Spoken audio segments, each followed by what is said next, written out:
Closing arguments wrapped up. There are only 12 opinions that matter. Now in the hands of the jury. Preparing for what's to come. Traveling the state this week is get people ready. After predictions of a strong hurricane season ahead. Tips at deep cleaning your home. Cleaning up has a lot of benefits. Just in time for summer. And learning to save a life. Once an injury occurs and bleeding begins, the clock starts. What to take away from Stop the Bleed Day. These stories and more coming up on Newsbreak. Hello, South Florida. I'm Jason Arrow. I'm Valentina Gaspari. Today is Wednesday, May 29th, 2024. Live from the Lee Caplin School of Journalism and Media in North Miami, this is Caplin News. Jurors doing their duty on the first day of deliberation in Donald Trump's hush money trial. The jury in the former president's case gets their instructions from the judge today. More on what's ahead now from Caplin News reporter Ellie Ruiz. The defense and prosecution both wrapped up their closing argument presentations in former President Trump's hush money trial on Tuesday. You can win your case on closing argument. I've seen it done time and time again. That sets the stage for the jury to soon get the case. Trump's defense attorney, Todd Blanche, addressed the jury for just under 3 hours. He was followed by prosecutor Joshua Steinglass, who used around 4.5 hours of time before the jury. The prosecution will not only be able to tell its tale, which it must do, of course, succinctly and clearly, but it will also be able to rebut all of the defense points that it's able to. The judge will give jurors their instructions this morning before deliberations begin. Ultimately, a trial is all about storytelling for the jury. There are only 12 opinions that matter. Trump faces 34 first-degree felony counts of falsifying business records. The former president is accused of covering up the reimbursement of hush money payments to adult film star Stormy Daniels before the 2016 election. The payments were allegedly designed to keep her quiet about her allegation of an affair with Trump. Trump, however, denies any involvement with her. If convicted, the judge could sentence Trump to probation or up to 4 years on each count in state prison, with a maximum of 20 years. For Caplin News, this is Ellie Ruiz. Hurricane season is around the corner for Floridians starting this Saturday. That's why Senator Rick Scott is making stops throughout the state to keep people informed. More now from Caplin News alum Jamilka Gibson from WJHG. Summer 2024 is expected to be busy in more ways than one. According to the National Oceanic and Atmospheric Administration, between 8 to 13 hurricanes are expected in the Atlantic this year. We certainly pray that we don't have a storm this year. You know, the forecast is expected to be an active forecast. United States Senator Rick Scott says he's on a mission to keep as many residents safe as possible. That starts with getting informed. Tuesday morning, he kicked off his Florida Hurricane Preparedness Tour. His first stop was the Driftwood Inn in Mexico Beach, an area devastated by Hurricane Michael in 2018. My goal, I'll be traveling the state this week, is get people ready. I had 4 major hurricanes when I was governor, and my goal was to keep everybody alive. Although hurricane season doesn't start until June 1st, local and state leaders say it's not too early to have a plan. Have an evacuation plan, share it with your family. Understand you're probably going to lose power, understand you might lose communication. So if you're going to do that, what do you need? Radio, batteries, prescription, documents. You need everything, and you need 7 days of food, 7 days of water. Mexico Beach Mayor Richard Wolf was one of several who spoke during the press conference. I've lived in California with earthquakes. I've lived in Colorado with tornadoes. And I now live in Florida with hurricanes. He was there when the deadly storm made landfall and knows the importance of a plan. I can only talk from experience because I was here during Michael.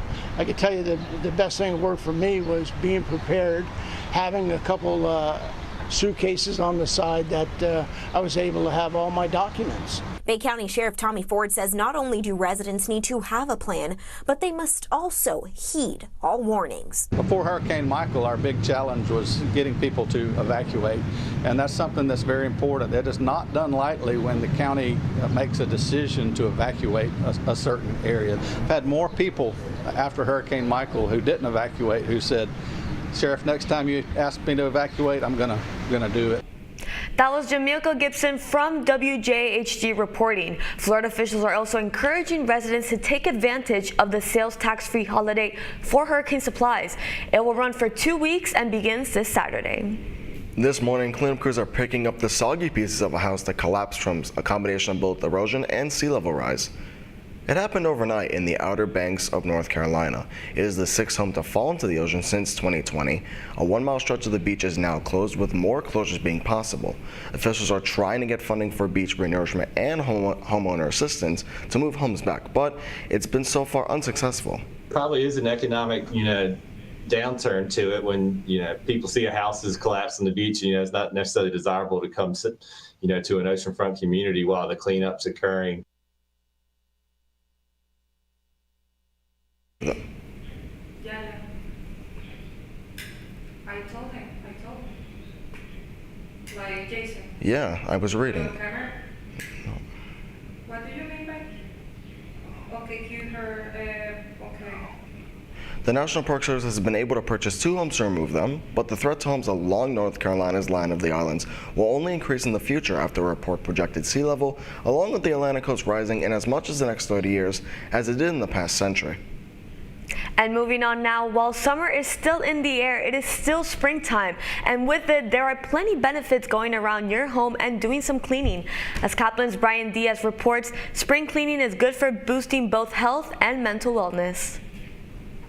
It's an annual chore you may not look forward to, but spring cleaning does more than clear a house of clutter. It also helps unburden the brain. Cleaning up has a lot of benefits. Studies have found that just perceiving our homes as cluttered can actually directly trigger stress reactions. And then that maintaining our space or reorganizing that crowded closet can lead to reduced stress, can lead to better focus, higher self-esteem. Dr. Sanjay Gupta says brains are stimulated by clutter and distracted by mess, so reducing that can make your living space more relaxing, giving your brain a break. But it's not always easy to find the motivation for spring cleaning. Gupta says to first plan ahead. Create a schedule of when and where you're going to clean. He says that'll help you stay on track. Next, set a timer. See how much you can get done. It may motivate you. Finally, start small to avoid feeling overwhelmed. For example, just focus on a shelf or a drawer. And finally, donate gently used clothes, toys, and items to organizations in your area. Helping someone in need, that can also be a great motivator. For Caplin News, Brian Diaz. Do you know how to stop someone from bleeding in an emergency? As Caplin's Melissa Curricular reports, last Thursday was National Stop the Bleed Day. It's National Stop the Bleed Day. There are many ways to control bleeding during an emergency, and it could be the difference between life and death. Once an injury occurs and bleeding begins, the clock starts, and the sooner we can get that bleeding stopped, the more likely it is that a patient is going to survive. It's the #1 preventable cause of death after traumatic injury. Recognizing life-threatening bleeding and acting quickly and effectively is critical. Knowing what to do before an emergency can mean the difference between life and death, says Dr. Kenya Inaba with the American College of Surgeons Stop the Bleed Committee. For anybody that does not have a medical background, it can be a stressful situation, but learning these techniques ahead of time really can prepare you. In an emergency, when there's excessive bleeding, Inaba says to call 911 so it can help be on the way. Next, make sure the scene is safe to intervene. Then he says there are 3 ways to stop the bleeding. Putting direct pressure on the wound, if the wound area is large, packing the wound, or applying a tourniquet to a limb that's bleeding. You can learn these techniques in a free Stop the Bleed interactive course at stopthebleed.org. It gives you some techniques that you can directly rely upon, that you can rest upon, that you can apply immediately. And I think that truly makes a difference in how you respond to an emergency incident. For Caplin News, I'm Melissa Curricular. The Eastern Conference Finals between the Panthers and the Rangers go into overtime for not once or twice, but the 3rd straight game. That's the hood, and so is the story. But Profar launches one out toward left center field. Jazz is back, leaps, did he get it? No. The Marlins are trying to rise to the occasion against the Padres. Newsbreak will be back in 2 minutes. How prepared is your family if a tornado shows up at your doorstep, or a flood, or a hurricane? You can't just turn away a natural disaster. That's why it's important to go to ready.gov/plan now. It has the tools and tips you need to make an emergency plan with your family. So if disaster comes knocking, let's go. You'll be ready to help keep your family safe. It's just a pizza. Yes. Make a plan today. I debate all day. It's what I do. But there are some things that are undebatable, like your mental health. I was in a dark place when my brother passed away in a car accident. I was depressed in ways I never imagined. I reached out, and my sisters came, my pastor, my therapist. They helped me get through it. I found that the more I spoke up, the healthier my mind became. When you love your mind, you can go so much further. Find mental health resources at loveyourmindtoday.org. Jordan knows he shouldn't eat this entire bowl of nachos, but tonight he's earned that right because a few hours ago in the middle of happy hour, he recognized a sign, not from the gods or a bolt of lightning, but from a double heart, a kissy face, and a fourth ha in ha ha ha. That's when Jordan knew he was buzzed. So when it was time to go, he got a ride home instead of driving. Be a legend like Jordan. Recognize your buzzed warning signs and get a ride home. Buzz driving is drunk driving.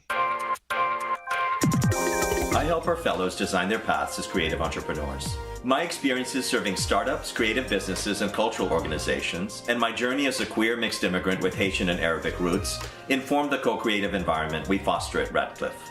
We leverage our collective diversity to encourage the building of lifelong personal learning networks and mindsets that stimulate continuous innovation.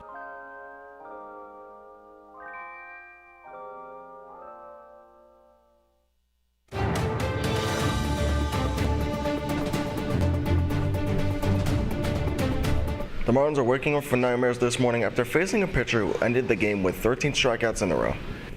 You know, Valentina, being a Marlins fan does have its ups and downs, but unfortunately, they're facing a possible sweep against the San Diego Padres. That's right, Jason. And after losing their first encounter with Luis Arraez, after trading him to the Padres, the Fish don't do much better the second time around, scoring no runs and getting struck out 13 consecutive times to end the game.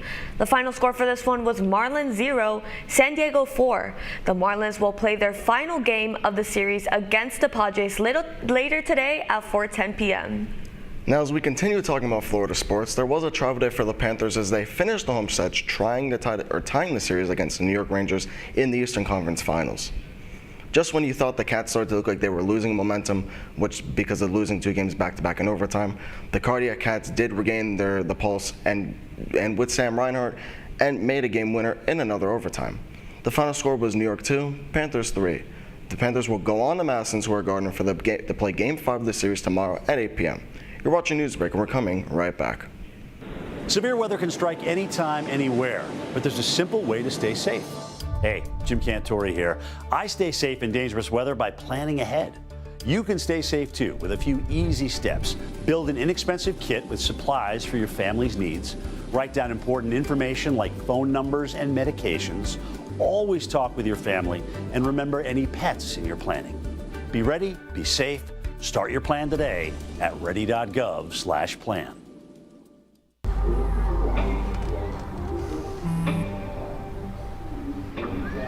I don't know why you're so sad. You've got a roof over your head. You gotta stop with that depression stuff. That's what white people think. You all right? It just feels like it's coming from everywhere.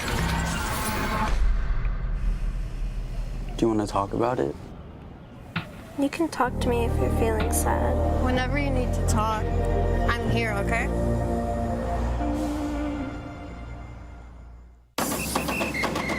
If you're buzzed and doing this,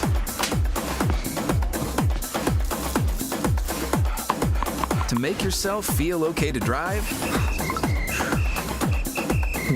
ZWX.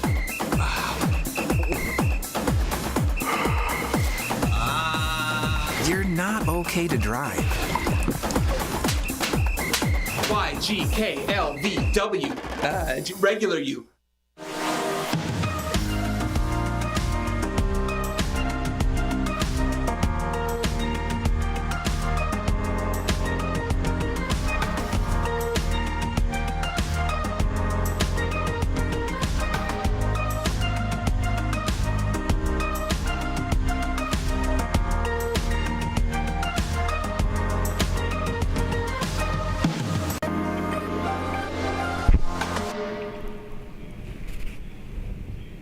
That's all the time we have for Newsbreak today. I'm Valentina Gaspari. I'm Jason Harrell. Get more news anytime at caplinnews.fiu.edu.